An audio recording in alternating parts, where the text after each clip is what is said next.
Welcome back. I'm Kevin Locken. This is Under Construction. Today we're going to be talking about FRP.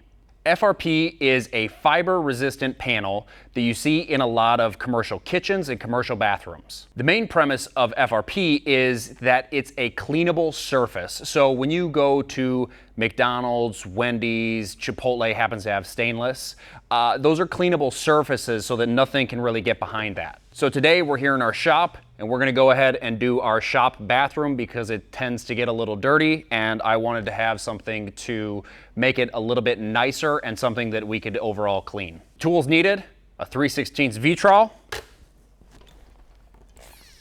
a set of shears, a drill with a couple of hole saws, and I'm going to be particular on this one: water soluble glue. So we have all of our tools necessary to do the install. We're going to go ahead and go into the bathroom and get all of our measurements. So our sheets are 4 foot high, so I'm not going to worry about the height of the overall sheet. I'm not going to rip it down or anything else like that. What I'm going to basically do is go from corner to corner and measure it out, each of these 3 corners. I'm going to worry about this little bump out last because I can actually just get that covered with any of the remnants that we're working with. So a lot of times in commercial, you're gonna have to worry about how it's framed. So you're gonna have to measure the top and the bottom, because that bottom sometimes has a tendency to kick in when they can't sand that bottom corner or something like that. So 65 1/4. And you see, if you look at this corner here, I've got to I'll probably cut this out. And then I'll go ahead and measure the bottom and make sure that this is square at 65 1/4. So we know that this wall is square. We'll go ahead and check this one. I'll write down 65 1/4, and then I can just run a straight edge to cut that flush. And we'll go 60 inches. We'll check the bottom here, and that's gonna be 60 as well. Okay. 60 and 65 1/4. Okay, now this is where the hole saws come in. I'm gonna have to go ahead, so this wall's already prepped. I'm gonna have to get a hole saw and cut over here, and then I'm gonna have to cut out for the vanity as well. So I'll go ahead and do my measurements up top and up bottom. So it's gonna be 67 3/8. That's going to be 67 3/8. That'll work. Okay. So far these walls are all square, so that's good. 67 3/8.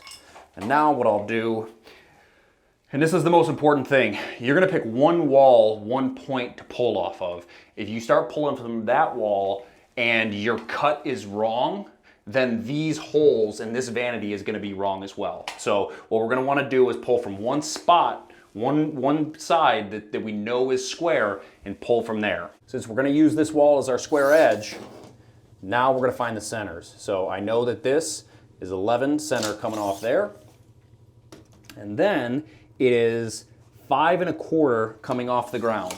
So now that there's a little hump in this floor and I can see it over here, which you have to be mindful of, I'm gonna raise that up, all of these numbers, about 1/4 inch. And what that's gonna do is that's gonna elevate the sheets, and I'll come all the way around and make sure that this floor is level. So I'm coming over. What it doesn't do is it doesn't change anything coming off this corner. 11 inches up 5. Okay. Then we'll come from the same corner, and we will go 49 1/4 and 53 1/4. Over 49 1/4 over 53 1/4. Should have got the center of this too. Get the center here, 51 1/2. Okay, 51 1/2. Now we'll go up. We know we're gonna be high over here, and that's why we're gonna lift it over there. 20 1/2. We'll go 20 on there. 17 3/8. So I lifted everything 1/4 of an inch knowing that this one was going to be a little bit higher because of the hump in the floor. So what I'll do is I'll actually get this one set first, and then I'll come and set this one and this one so I know that they can actually be the same height. And if I have to shim these a little bit, I will. So we're gonna start with our factory edge, and what we're gonna do is we're gonna cut the vanity wall and toilet wall first. So I'm gonna use a factory edge, go 67 1/4 on the top, 67 1/4 on the bottom. I'm gonna go ahead and mark that 67 1/4. I got a little hump in my board here. So now that I've got my straight line, I'm gonna go ahead and cut this with the shears, and then I'll go ahead and lay out my holes.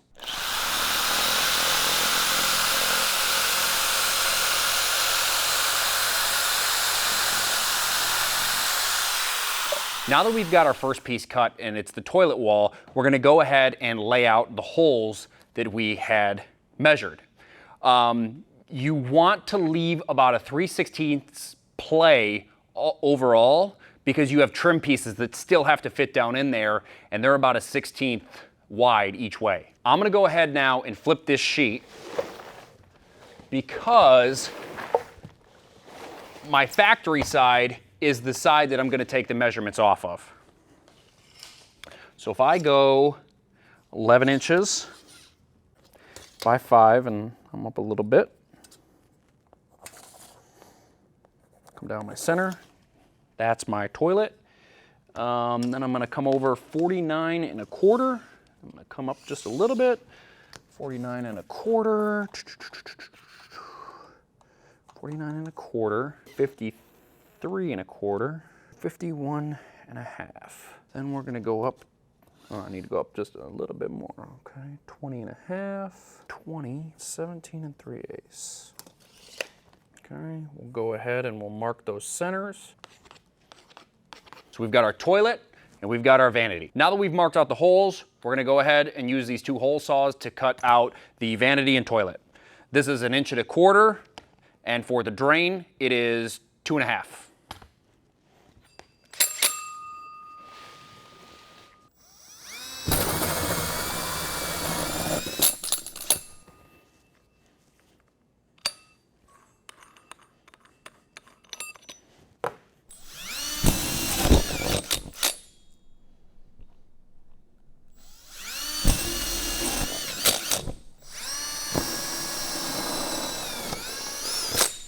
Like I said, we're gonna go ahead, set this one aside. I'll cut the other 2. We'll get this one glued up, and then we'll get them stuck in the bathroom.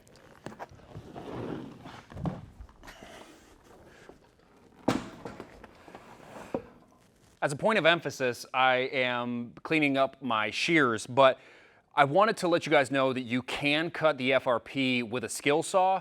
Just know you have to wear safety glasses. And the reason is that as the saw is more aggressive, it tends to chunk out a little bits of the plastic. And for anybody that gets anything in their eyes in the construction field, you know that it's awful to try and get things out. So I would say that if you are you know, a homeowner or something like that, that you do try and grab a pair of shears or else glasses with your skill saw.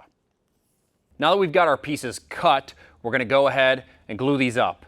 What we're gonna do around the edges and any of the holes that we've got is we're gonna come about a 1/4 inch away from the edge with the glue. And what that does is 2 things. It lets us tuck in the trim pieces, and it lets us get our hands in there without getting all mucked up by the glue. Another thing I wanna do is wear gloves. It's water soluble, but doesn't come off too easy. And that's for the purposes of when it gets wet, in kitchens, bathrooms, stuff like that, that it doesn't really come off.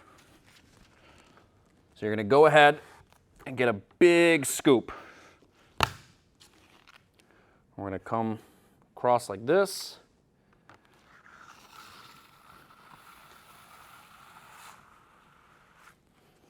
Come about a 1/4 inch away. And go ahead and frame this thing. And now that we're gluing, you're also gonna want to carry a rag around because inevitably you are going to get it on the sheet and you're going to want to wipe it off right away, or else you're going to end up digging your knuckles in there to get it out of there. With each tub of FRP glue, it's going to take about 6 to 8 full-length 10-foot pieces. So we have more than plenty with half a bucket for today. Just if you're trying to estimate how much glue you should get. I usually like to come around the sides and get a good sense of framing in there, and then I can pull any of the excess into this field here.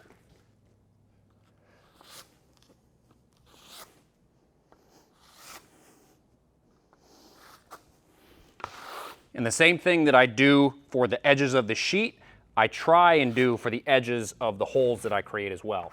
Because you don't want to just go ahead and run it over, or else you're going to get glue on your other sheet. And if you're laying that out, you're going to be upset when you do that to yourself. So while we measured out the sheet as well, where we measured out the holes, sometimes they're not big enough for the plumbing protrusions coming out of the wall. So you're going to grab your snips.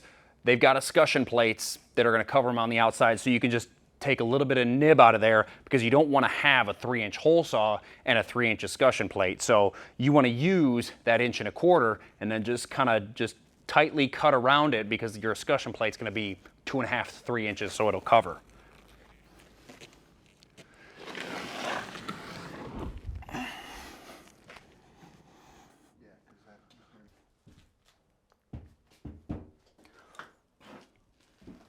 Okay. Like I said, we've got our protrusions coming out right here, and what I might have to do to get above the nozzle is just cut out a little bit of the top here. So we're going to see how much I can finagle. Okay, that one actually went pretty good. Okay. Okay. That went really well. Okay.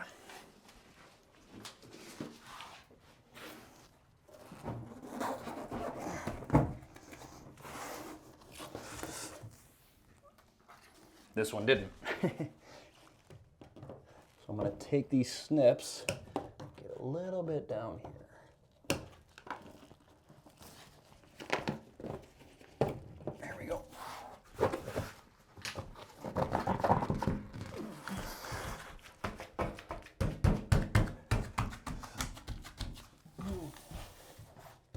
And as you can see now, we know that that escutcheon plate will cover these holes. But I had to make it 1 1/4 inches so that I could get around this nozzle here.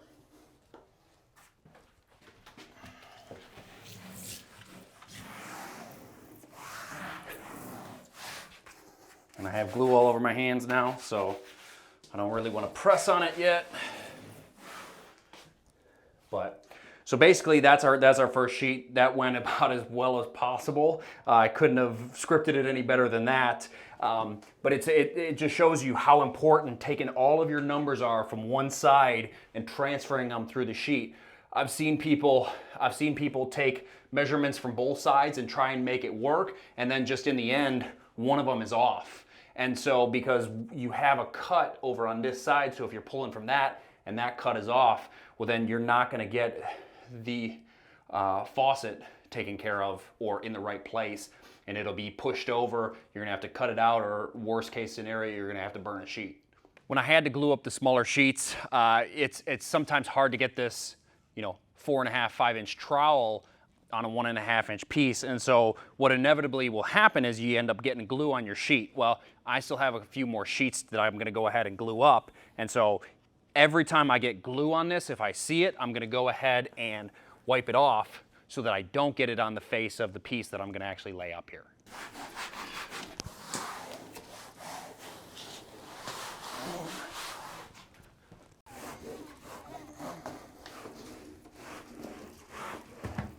Ooh, okay. Maybe the corner is a little bit.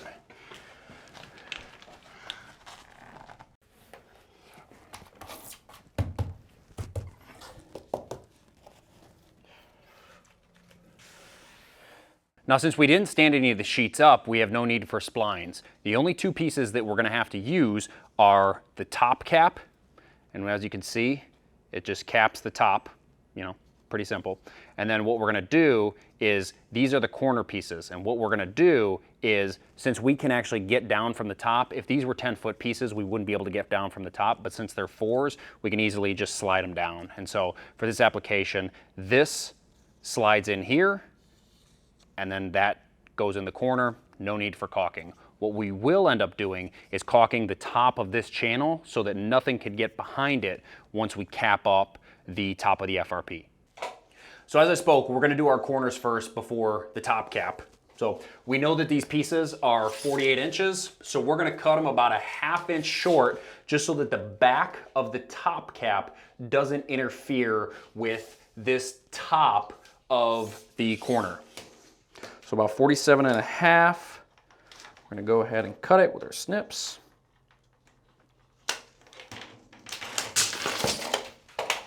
Okay, and since this is the outermost piece, all I'm gonna do is come from the ceiling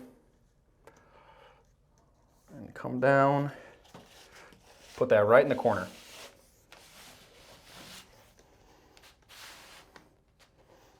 Okay,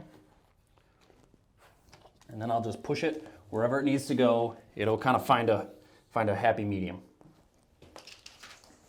We will have to get an outside corner for this piece. We just don't happen to have it today. When you're going from floor to ceiling, you have to put these in as you go. So we would take, if I was putting this 1.5 inch piece on, I would actually put this corner piece on there before I actually place it. But since we're able to get from the top, it's a little bit easier. Now we're just gonna do the same thing over on these next 2 corners. Now we've got our trim corner pieces in, we're gonna go ahead, put this top cap in. We're gonna go 65. And remember, like I said, we came down a little bit, but I'm gonna nip out this back just a little bit so that I can force it into the backside. Right about here. Cut. Right about there.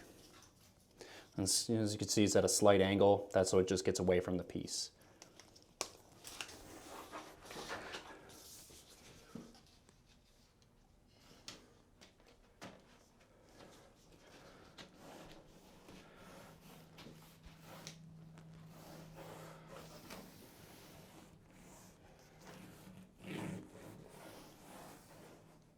Okay.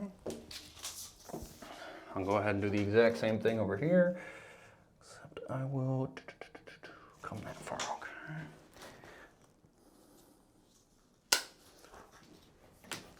Now I'll cut this back side, both sides,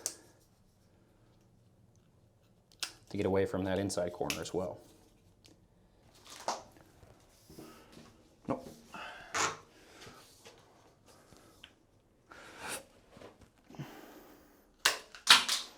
All right, guys, and that's how we run our FRP. Just so happens to be in our shop today. I just want to make notice that we're not going to go ahead and caulk it. It's our shop bathroom, so we're not too worried about it. As always, thank you guys for watching. We really appreciate it. Any comments, questions, go ahead and hit us below, and we'd be more than happy to answer them for you. If you guys enjoy what we're doing, go ahead and subscribe, and we'll try and bring you new videos as soon as we can. Thank you.